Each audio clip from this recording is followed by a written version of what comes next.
C'est gâté ça. Là, les gars, c'est pas nous ce que ça vaut, c'est le Sancho, c'est pas Louis ça. La famille, les gars, avec vous. Allez loin, man, les gars, allez loin, man. C'est vraiment un bon, mon frère. Souple, mon champion, tranquille. Meilleure chaîne YouTube 2024 à suivre les gars. Touche pas à mon stade et touche pas à mon sahab, surtout les gars. Voilà, tiens, bon. Non, mais la relève hein. Ouais. Pour C'est l'OM. beau, les gars, voilà. Vitigny, on n'en peut plus de Vitigny. Vitigny nul, Jvonic.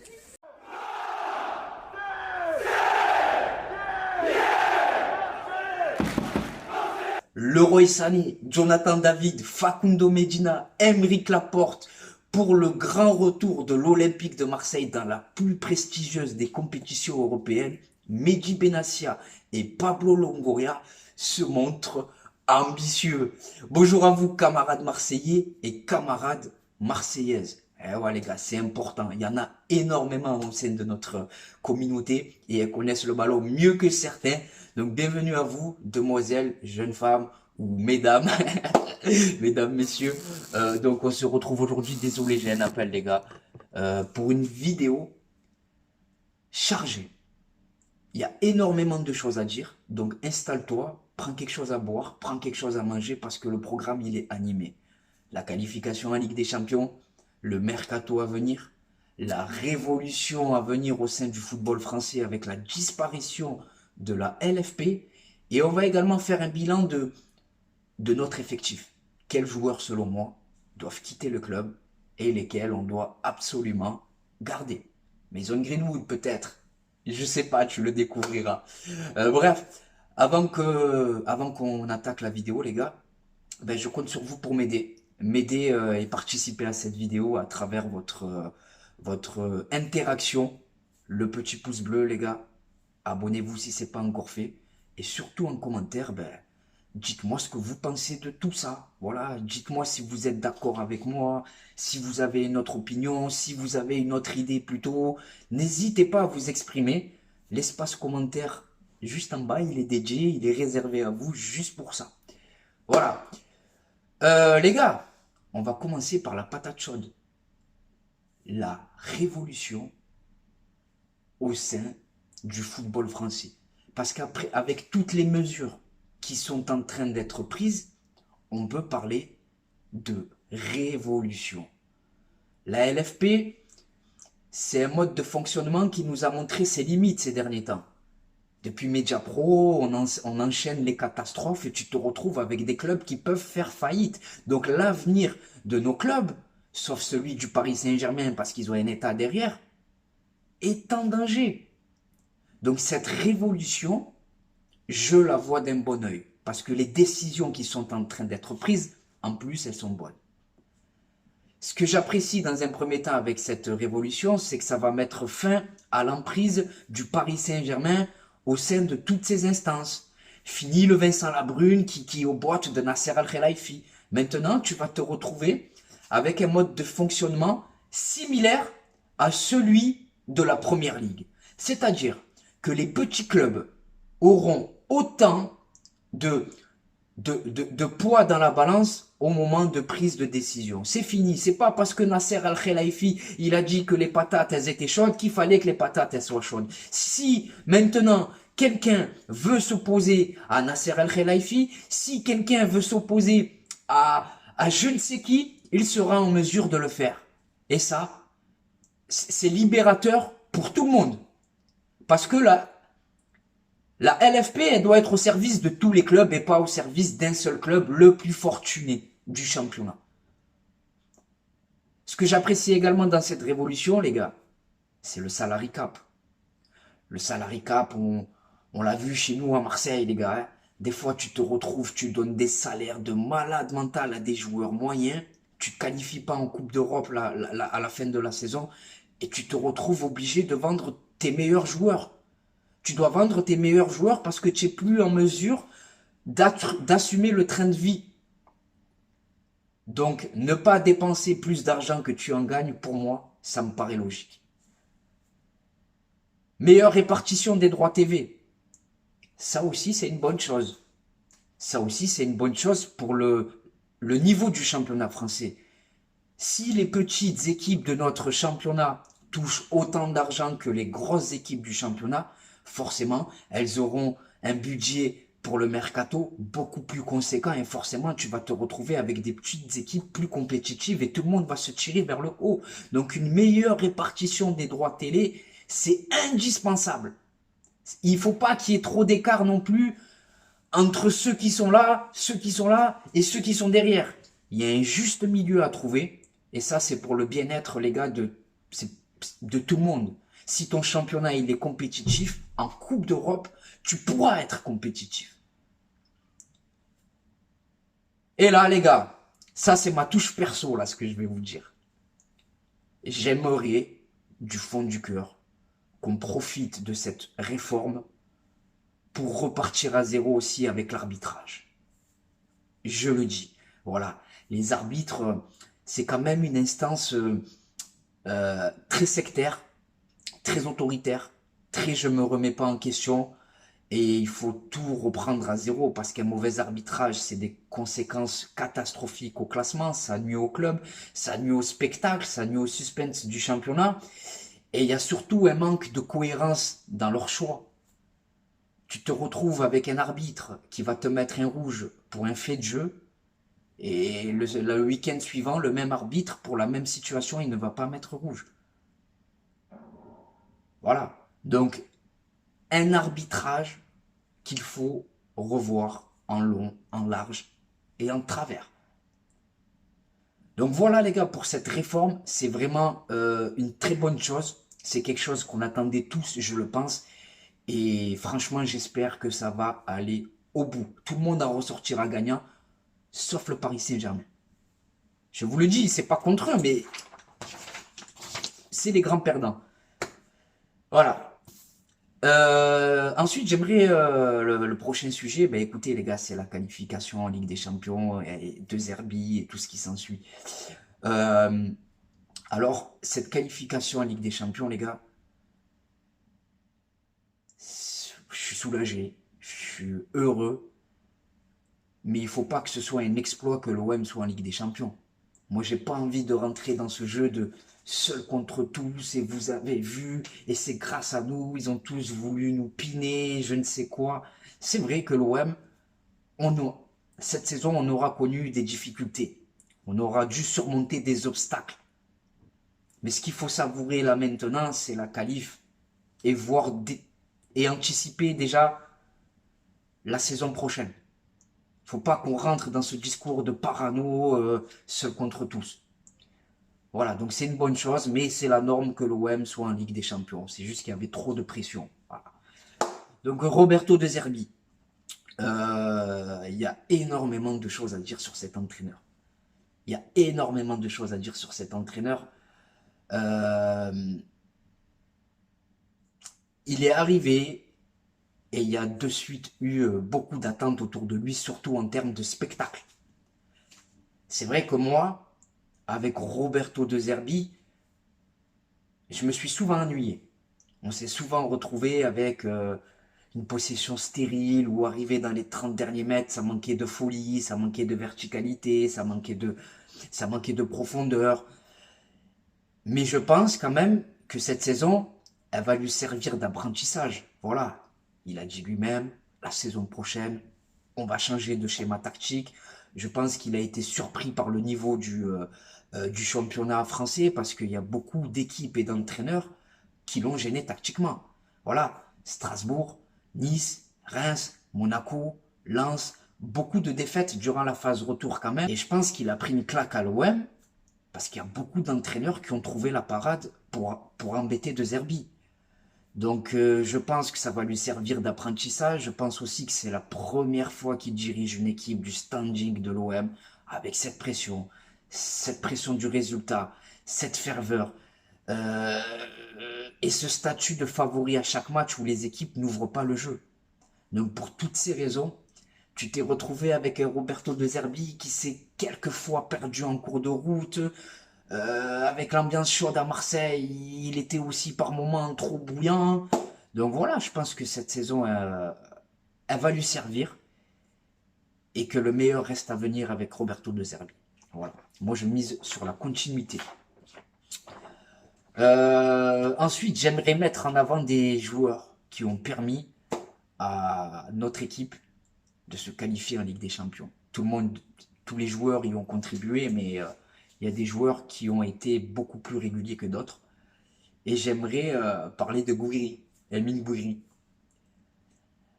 Alors pour moi, son recrutement, il a métamorphosé le visage de notre attaque parce qu'il a été décisif avec des buts marqués et importants. Hein. Il a permis à l'OM par moment de se sortir de situations compliquées. Il est chiant à défendre pour les défenseurs parce qu'il est complet, il est imprévisible, il a la qualité pour choisir la solution individuelle, mais aussi pour redescendre un peu plus bas sur le terrain et distribuer le jeu, voilà, comme un numéro 10. Et dans les petits espaces, c'est très fort. Voilà, c'est un joueur capable de combiner avec ses partenaires. Il est en train de développer avec De Zerbi ce côté tueur qu'on attendait de lui avant qu'il explose définitivement sous nos couleurs.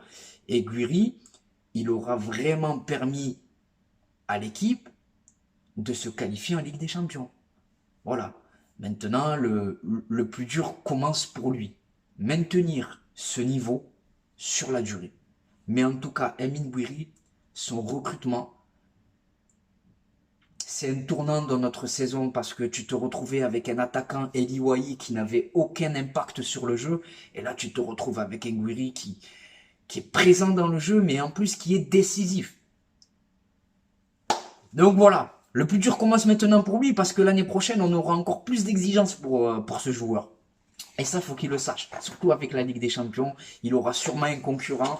Et pas n'importe quel concurrent, peut-être Jonathan David, on va en parler, vous inquiétez pas. Après Gouiri, Rabiot. Les gars, Rabiot, on va pas se mentir, ça a été une très grosse surprise quand il a signé. Personne ne s'y attendait. Et la surprise, elle aura été encore plus grande quand on a vu ses performances. Voilà. Il n'est pas dans l'équipe type. Il y a Désiré Doué qui est son remplaçant en équipe de France. Voilà, c'est un joueur sous-coté pour moi, Rabiot. Sur la saison, il a porté l'équipe à lui seul par moment. Dès son arrivée chez nous, il a reçu énormément d'amour. Marque d'amour qu'il n'avait jamais reçu auparavant, que ce soit à Paris, à la Juve et même en équipe de France où il a longtemps été dans l'ombre des chouchous Paul Pogba et N'Golo Kanté. Donc il nous a sorti, je pense, la plus grande saison de sa grande carrière de joueur. Beaucoup de liberté offensive, donc il se régale. Il joue juste, il sait défendre, il sait attaquer tactiquement, techniquement, c'est au-dessus du lot et il faut impérativement le prolonger et le garder. Voilà, Rabiot, c'est la grande classe, les gars. Vraiment, il peut être titulaire partout, dans n'importe quel club en Europe. Hein. Le Real, Barça, Manchester City, Arsenal, Liverpool. Rabiot, il est titulaire partout, les gars. Et je ne dis pas ça dans l'euphorie, je le pense sincèrement. Voilà, donc si vous n'êtes pas d'accord avec moi, n'hésitez pas à me le faire savoir en commentaire. Après Rabiot, j'aimerais mettre en avant Rudy. Voilà, Rudy, notre ami Rudy, les gars. Alors c'est vrai qu'il y a cette grosse erreur à Lille qui a retardé l'échéance pour la qualification en Ligue des Champions. Je pense même que ça lui a coûté le trophée UNFP de meilleur gardien parce que tu as Chevalier face à nous, il te sort c'est Lille-OM, il te sort un très gros match et tu as Rudy qui s'est planté. Donc je pense que ça a peut-être joué. Mais j'ai Loïc Tanzi, voilà, coup de gueule. Loïc Tanzi, sur l'équipe 21, il nous dit Rudy n'a même pas sa place dans les 5 meilleurs gardiens, il a fait perdre des points à l'OM. Mais dis-moi frérot, toi tu as des infos mercato, ok, mais est-ce que tu regardes les matchs de l'OM? Est-ce que tu connais quelque chose au ballon, Loïc Tanzi? Parce que Rulli, il y a cette grosse erreur à Lille. Mais sans lui, tu finis jamais deuxième. Il nous a sorti des parades exceptionnelles par moment, le Rulli. Face à Brest, il te sort un penalty. Face à Lyon, il te sort un penalty. Face à Rennes, il te sort un penalty à des moments décisifs. Et faut pas oublier que Rulli, Il est arrivé pour être titulaire bis avec Delange. Ça veut dire les deux, ils devaient jouer. Et tu l'as vu jouer Delange, toi? Non. Rudy, il a tué la concurrence. Très, très, très, très, très fort. Nous, on sait ce qu'il nous a apporté. Et pour moi, c'est le meilleur gardien de ce championnat. Voilà. C'est des joueurs que j'avais envie de mettre en avant, tout comme Hojbjerg pour son, voilà, sa grinta, son côté leadership, le travail invisible.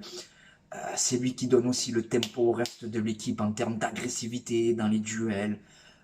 Il a une qualité de passe également qui est très intéressante. Hojbjerg, à l'image du but au Havre qu'on met quand il lance Guiri dans la profondeur. Honnêtement, Hojbjerg, il a connu un trou d'air durant la saison, mais il a fait partie des plus réguliers. Et il y a Greenwood. Greenwood, j'aimerais quand même aussi le mettre en avant un peu parce que il est arrivé dans un contexte pas évident, hein, avec ses casseroles et tout le monde qui était contre son arrivée, et les journalistes et nos propres supporters. Et finalement, Greenwood, on va en parler pour le mercato. J'ai pas envie de tout dévoiler maintenant, mais pour moi, c'est prometteur. Sa première saison, elle est prometteur. Elle est prometteuse. Voilà. On va maintenant changer de sujet, les gars, puisqu'on va parler du mercato. Alors, jusqu'à la qualification, on avait vu déjà beaucoup de rumeurs. On avait vu beaucoup de rumeurs. Si l'OM se qualifie en Ligue des Champions, lui, il veut venir. Si l'OM se qualifie en Ligue des Champions, lui, il veut venir. Bref, on a vu beaucoup de noms apparaître et des noms qui font saliver. Mais pour moi, le gros chantier, là où tu dois absolument faire ton mercato, c'est la défense. Voilà. Tu peux pas repartir avec les mêmes derrière. Mis à part Luis Felipe, je les vends tous. Je vous dis la vérité, je les vends tous. Luis Felipe, pourquoi je le garderai? Parce que j'ai espoir. Il est arrivé sans aucune préparation estivale. L'Arabie Saoudite, il fait 50 degrés. C'est pas évident. Tu m'as compris, hein? Donc Luis Felipe, je suis persuadé qu'avec une préparation physique, il va nous sortir une très grosse saison et ça va être une recrue la saison prochaine. J'ai envie de prendre pour exemple Kolasinac. Kolasinac, quand il arrive d'Arsenal, il est lourd, il est lent, il te coûte des points. Mais la saison qui suit avec Tudor, il t'a fait une grosse préparation et il t'a sorti la meilleure saison de sa carrière. Donc j'ai envie d'imaginer ce scénario avec Luis Felipe. C'est pourquoi Luis Felipe, je ne m'en séparerai pas. Et au niveau des arrivées, voilà, les rumeurs au niveau des arrivées, on va commencer par ça. L'OM serait en négociation avec Angel Gomez. Voilà. Apparemment, depuis plusieurs semaines, le joueur et l'OM sont en négociation et on lui aurait même fait une proposition de contrat. Gomez, 24 ans pour la description un peu, voilà, 24 ans, international anglais. Il n'a pas beaucoup joué cette saison avec Lille parce qu'il a refusé de prolonger son contrat. Donc c'est 14 matchs pour un but et une passe décisive. C'est pas des statistiques exceptionnelles. Il a également disputé 6 matchs de Ligue des Champions, un but et 0 passe décisive. Donc ce que je pense de cette rumeur, c'est que tu peux le faire gratuitement avec le calendrier surchargé qui nous attend la saison prochaine, Ligue des Champions, Ligue 1, Coupe de France. Pour la rotation d'effectifs, c'est pas mal. On connaît déjà le championnat français, il a déjà joué la Ligue des Champions. Et surtout, je trouve que c'est un profil qu'on n'a pas au milieu de terrain. Voilà. C'est un joueur créatif, très intéressant avec le ballon et qui a une belle qualité de passe. Par contre, voilà, pour moi, il commence remplaçant parce que tu as quand même Rabiot, Hojbjerg, bref, tu as du monde dans l'entrejeu et il va en falloir pour les faire sortir du 11 de départ, ces joueurs présents déjà. Mais en tout cas, pour 0 €, c'est un joueur que je tenterai. Voilà. Grosse concurrence des équipes de première ligue, bien entendu. Ensuite, on va passer à Jonathan David. Alors, selon Flo Germain, journaliste pour RMC, l'OM va tenter le coup avec l'international canadien. Alors, il a 25 ans. Encore un joueur de Lille qu'on peut faire pour 0 €. Et là, on parle quand même d'une valeur sûre. Voilà. Hein. À son poste, c'est pas Emin Guiri, entre guillemets, techniquement. C'est pas un attaquant qui est beau, entre guillemets, à voir jouer. C'est pas un attaquant qui va participer à la construction du jeu. Mais, dos au but, c'est très intéressant. Ça garde le ballon, ça permet de faire remonter le bloc équipe. C'est un joueur arrivé dans les 30 derniers mètres, il lui en faut pas beaucoup pour marquer, les gars. C'est un attaquant de surface et c'est un vrai attaquant. Cette saison, en Ligue 1, 31 matchs, 5 passes décisives. C'est plus qu'honorable. En Ligue des Champions, il a réalisé une campagne exceptionnelle. 14 matchs, 9 buts, 4 passes décisives, ce qui fait de lui le 9e meilleur buteur de la compétition, juste derrière des joueurs comme Haaland, Harry Kane, Vinicius Junior, Lautaro Martinez. Il a marqué face à Dortmund, Liverpool, la Juve, l'Atlético de Madrid, le Real. On parle quand même, les gars, d'un serial buteur qu'on peut faire pour 0 €. Il y a une très grosse concurrence sur ce dossier. Naples, la Juve, les équipes de Première Ligue. Mais il possède, les gars, c'est peut-être ce qui peut nous aider. Il a le même agent qu'Ismaël Koné et Derek Cornelius. Donc ça peut peser dans la négociation. Et surtout, on joue la Ligue des Champions. Donc ça aussi, déjà que t'es l'OM avec le Vélodrome, avec toute cette ferveur qu'il y a à la Ligue des Champions, on a vraiment un projet ambitieux et qui peut parler à Jonathan David. Je le pense sincèrement, mais tu peux te retrouver avec un Jonathan David dans un système en 4-3-3, avec Greenwood à droite, Guiri à gauche et Jonathan David, et un Rabiot qui repasserait relayeur. Pour moi, ça me paraît intéressant. En tout cas, n'hésitez pas à ce que vous pensez de tout ça en commentaire. On va maintenant changer de secteur. Voilà, on était plus dans des secteurs offensifs, et là, on va parler de rumeurs qui concernent surtout le secteur défensif. La priorité pour moi. Voilà. Alors, selon la Provence, les gars, si on devait se qualifier en Ligue des Champions pour signer Aymeric Laporte, c'est ok, il n'y a plus rien qui peut, il n'y a pas d'obstacle qui nous empêcherait de signer ce joueur, parce que là aussi on peut le recruter pour 0 €. Il est en conflit avec son club, ne joue plus, s'entraîne seul et il sera libéré de son contrat. Donc pour 0 €, tu peux potentiellement faire Angel Gomez, Jonathan David et Aymeric Laporte, ces trois-là, rien que ça. Et ce qui est intéressant, voilà, c'est que à 30 ans pour moi, il est encore jeune. On a eu de gros soucis cette saison défensif et c'est un joueur qui est 2 Herbie compatible, les gars. Il a évolué sous les ordres de Guardiola. En sélection nationale, c'est quand même le tiki-taka où il faut savoir jouer au ballon, même quand tu es défenseur. Il nous apporterait quand même sa très grosse expérience. Il a gagné la Ligue des Nations, même si c'est une compétition en bois. Il a gagné et il a été titulaire dans cette équipe espagnole qui a remporté l'Euro 2024. Avec Manchester City, il a remporté la Ligue des Champions, 5 Premières Ligues et 2 Coupes d'Angleterre. Donc il nous apporterait vraiment toute son expérience. C'est un joueur capable aussi d'évoluer sous la pression de l'attaquant adverse. Donc franchement, Aymeric Laporte, j'aimerais que ça se fasse. Moi, je valide totalement son arrivée en tout cas. Ensuite, nous avons Rami Bensebaini. Alors, on le connaît tous après son passage en Ligue 1, voilà, il a 30 ans, il est estimé à 7 millions d'euros par Transfer Market. Il est en fin de contrat en juin 2027, donc il lui reste 2 ans de contrat. Et cette saison, c'est 42 matchs, 3 buts et 7 passes décisives. Donc c'est des statistiques intéressantes pour un piston.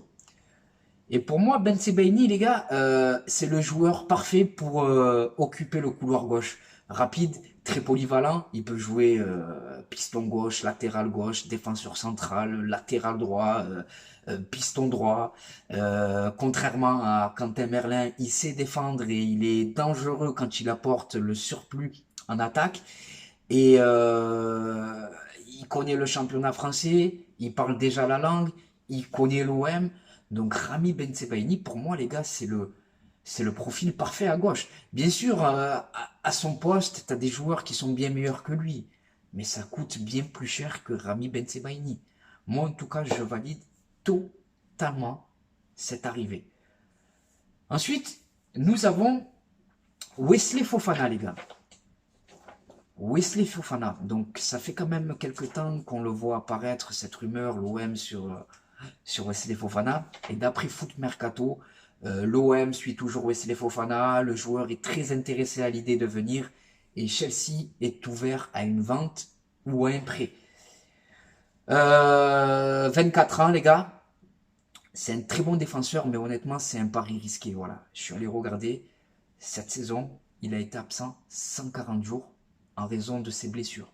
Ça veut dire que le mec, la moitié de l'année, il n'a pas été sur les terrains d'entraînement ou sur le terrain le week-end.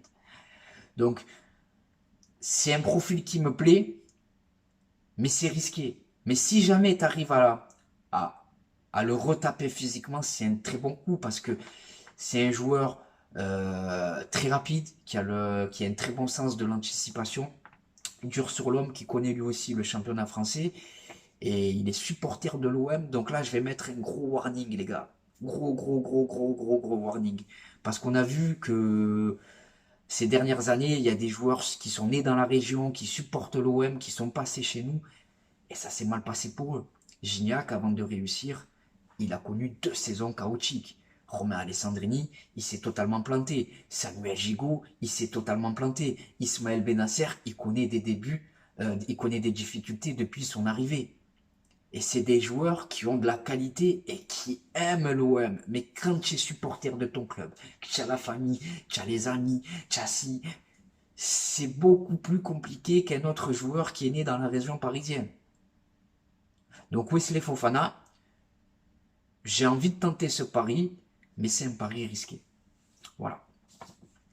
Ensuite, les gars, Facundo Medina, je vous le dis, c'est la piste qui m'intéresse le moins. Voilà, 25 ans, 28 matchs de Ligue 1. Lens en réclame 25 millions, ce qui est trop cher pour moi. Et nous ne sommes pas disposés à s'aligner, donc tant mieux. Voilà, je vous dis la vérité. Maintenant que tu es en Ligue des Champions, que tu vas prendre de l'argent, c'est typiquement l'exemple de ce que font subir les clubs français à l'OM au quotidien. Voilà. Facundo Medina, on te dit 25 millions d'euros, mais il finira par partir à 15 en Italie. Quand c'est l'OM, c'est pas les mêmes tarifs, et encore plus quand on est en Ligue des Champions. Donc, moi, je valide la stratégie de l'OM de ne payer, ou de ne surpayer aucun joueur. Facundo Medina, 25 millions plus le salaire, ça fait cher quand même, les gars. C'est un bon défenseur, mais ça m'emballe pas plus que... ça m'emballe pas tout court. Voilà. Donc les gars, je cherche des fiches. Parce qu'il y a des joueurs. Maintenant, on va faire le point sur nos joueurs qui peuvent quitter le club. Alors, il y a des joueurs... les amis, qui suscitent l'intérêt d'autres clubs. On va les catégoriser comme ça. Il y a des joueurs qui sont convoités par d'autres équipes. Il y a des joueurs... et les joueurs dont pour moi il faudra se débarrasser. Donc on va commencer par les joueurs qui peuvent quitter le club parce qu'ils intéressent d'autres équipes. Et on va commencer par Leonardo Balerdi. Alors Balerdi, il aurait peut-être des envies d'ailleurs. Mais moi, honnêtement, Balerdi, je le vendrai cette saison. Enfin, cet été. Et je vais m'expliquer. C'est vrai que vendre ton meilleur défenseur quand tu as connu toutes ces difficultés en défense cette saison, ça peut paraître bizarre. Mais je le vendrai pourquoi? Parce que Balerdi, je pense qu'il est à son apogée. Il ne peut pas faire plus. Il ne progressera plus. Alors autant manger un billet dessus maintenant, un bon billet. Voilà, et réinvestir l'intégralité de cette somme sur un joueur à son poste, par exemple. Voilà, mais en tout cas, moi, Leonardo Balerdi, je le vendrai parce que j'estime qu'il ne progressera plus. C'est fini, il a quand même 26, 27 ans. Après, oui, il va progresser encore, mais Ça y est, pour moi, il a fait son temps à l'OM. Ensuite, nous avons Valentin Rongier. Alors, Valentin Rongier, il lui reste qu'un an de contrat. On sait que Longoria, il aime pas ça, perdre des joueurs libres. Mais je pense quand même que Rongier, il va quitter le club. Il va quitter le club parce que, à son arrivée à l'OM, il a toujours dit qu'une expérience dans un championnat à l'étranger, ça le tentait et qu'il voulait absolument connaître ça. Et je pense que c'est le bon moment pour lui. Il arrive à 30 ans, il lui reste un an de contrat. Il aura permis à l'OM de se qualifier en Ligue des Champions. Il aura tout connu à l'OM. Ça fait 5 ans il est là. Donc je pense que le moment est venu pour Valentin Rongier. Je pense que pour lui, hein, ça y est, je pense qu'il voudra quitter le club. Et c'est le moment ou jamais, en fait, à 30 ans. C'est soit il quitte le club maintenant, soit il fait sa carrière à l'OM. Et voilà, et je pense que l'étranger, quand t'es joueur, c'est tentant. Même si t'es à l'OM, tu as envie de te remettre en question, tu as envie de te titiller, d'aller découvrir une autre culture, c'est humain. Donc Valentin Rongier, je pense qu'on se dirige vers un départ. Ensuite, nous vient le cas de Luis Enrique. Luis Enrique, bon, c'est acté, quasiment. Hein, l'Inter de Milan, ils le veulent pour la Coupe du Monde des clubs. Maintenant, reste à savoir le prix de son transfert. On parle de 20, 25, 30 millions d'euros. Et je pense que c'est un joueur qui, cette saison, aura été trop irrégulier. Je pense qu'en début de saison, il s'est lui-même surpris. Voilà, je pense il se pensait pas capable d'être bon, d'avoir ses statistiques. Et je pense qu'au fil de la saison, il a commencé il a commencé à déclencher l'intérêt de grands clubs européens et qui s'est perdu en cours de route parce que, je sais pas, moi j'ai l'impression depuis quelque temps qu'il se préserve un peu pour son transfert à l'Inter de Milan. Je pense qu'il n'a pas envie que l'affaire capote. Et voilà, 25-30 millions d'euros, Luis Enrique, c'est intéressant. Ça montre qu'il faut laisser le temps aux jeunes de s'imposer par moment, parce que Luis Enrique, il est arrivé en 2020, mais il s'est imposé en 2024. Voilà. Et, et voilà, c'est pas un joueur que je retiendrai moi aussi. Mais en tout cas, ce qui est intéressant, c'est qu'avec l'argent de la Ligue des Champions, l'argent des droits télé, même s'il n'y en a pas beaucoup, et la vente de Luis Enrique au Balerdi, tu vas te retrouver avec un OM solide et costaud économiquement. Et ça fait plaisir parce que ça peut vraiment nous faire franchir un palier. Ensuite, il y a le cas Greenwood. Avant de conclure, le cas Greenwood. Le cas Greenwood, c'est vrai, les gars, c'est un cas particulier. Il a des statistiques monstrueuses. Mais lui aussi, comme pas mal de joueurs, il aura connu des trous d'air dans la saison. Il y a des moments où Greenwood, il disparaît. Il disparaît. Voilà. Surtout, ce qui a gêné, c'est son implication. Par moments, tu sens un joueur nonchalant qui s'en bat les reins, qui te coupe des buts parce qu'il ne fait pas le repli défensif. Mais depuis quelque temps, je sens quand même un Mason Greenwood qui s'est remis en question, qui donne plus. Faut pas oublier qu'il est jeune, qu'il faut qu'il progresse, notamment sur l'aspect collectif, se sacrifier pour l'équipe, défendre. Mais je pense quand même que sa saison, elle est prometteuse, les gars. À 23 ans, voilà, il te sort une saison à 20 buts, une vingtaine de buts, il te met ce but important face au Havre. Il faut avoir à son âge les cojones de prendre le jeu à son compte, bam bam, et ça rentre. Je pense que c'est prometteur et je lui laisserai sa chance à Greenwood. Moi, je pense qu'il ferait pas tâche la saison prochaine. Tu veux le vendre combien? Surtout, et à qui tu vas le vendre? Parce qu'il a quand même ses déboires judiciaires en Angleterre. Je pense que c'est compliqué pour lui, le marché là-bas. Manchester United, ils ont aussi 50% à la revente. Ça veut dire que si tu le vends 40, tu vas gagner que 20 sur lui, alors que tu l'as acheté 29. Donc Greenwood, je sais pas, moi je miserais vraiment sur la continuité avec lui et sur l'implication, je le sens de mieux en mieux. Voilà. En tout cas, n'hésitez pas à me dire ce que vous avez pensé de tout ça. Voilà les gars, pour les joueurs qui peuvent quitter le club en raison d'offres d'autres clubs. On va maintenant s'intéresser aux, euh, aux joueurs qui, selon moi, doivent quitter le club. Voilà. Cornelius, qui nous a montré ses limites.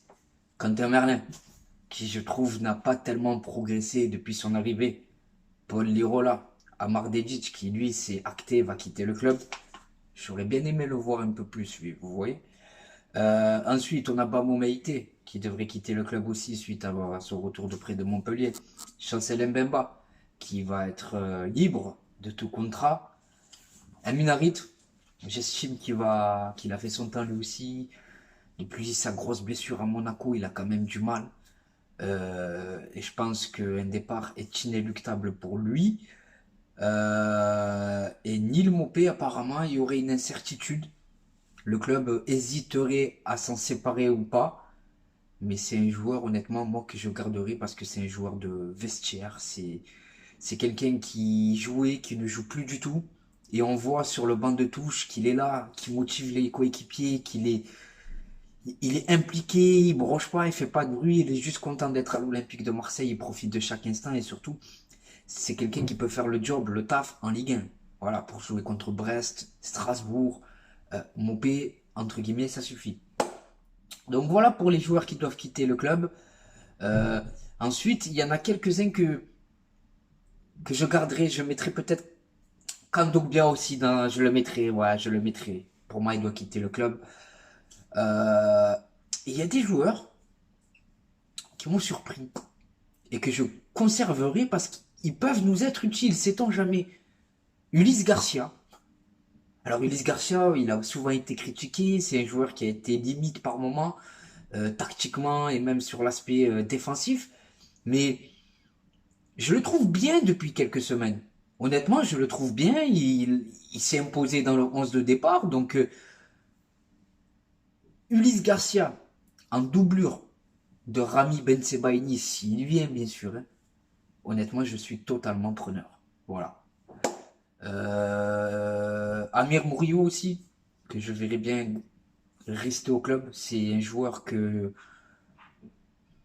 a su s'imposer, qui a changé de poste, qui a basculé dans l'axe et il apporte toujours le danger offensivement. Donc c'est un joueur que je garderai aussi, Amir Mourio. Nadir, pourquoi pas l'envoler, le laisser s'envoler vers d'autres cieux en prêt, voilà, pour qu'il ait du temps de jeu et pour qu'on ait vraiment un aperçu de son potentiel. Et voilà les gars, j'ai été complet de ce côté-là. Maintenant, écoutez, c'est à vous de jouer les gars, c'est à vous d'aider la vidéo à être référencée sur YouTube en mettant le pouce bleu, en commentaire, dites-moi ce que vous pensez de ça. Et n'hésitez pas à vous abonner si c'est pas encore fait. Mais en tout cas, les gars, on a de quoi être joyeux. L'avenir s'annonce radieux chez nous pour une fois. Et ça fait plaisir. Il est temps pour moi de vous laisser. C'était Khalilé de Touche pas à mon stade. Je vous dis à la prochaine pour de nouvelles aventures. Et n'oubliez pas, les gars, notre virus à nous, c'est l'OM. Voilà. La vidéo, elle n'était pas préparée. J'ai juste préparé des fiches, les gars, que j'ai pas eu le temps vraiment de rentrer en tête parce que voilà, j'ai deux de mes petites sœurs qui ont eu un très grave accident de la route. Dieu merci, elles sont sorties de l'hôpital Nord. Voilà. Et j'ai décidé là de me remettre vraiment sur ma chaîne YouTube, de redevenir actif. J'ai eu mon appartement, je vais pouvoir mettre en place mes projets. Donc voilà les gars, je vous remercie d'avoir visionné cette vidéo jusqu'à la fin et voilà, cette fois on se quitte pour de bon. Ciao la famille.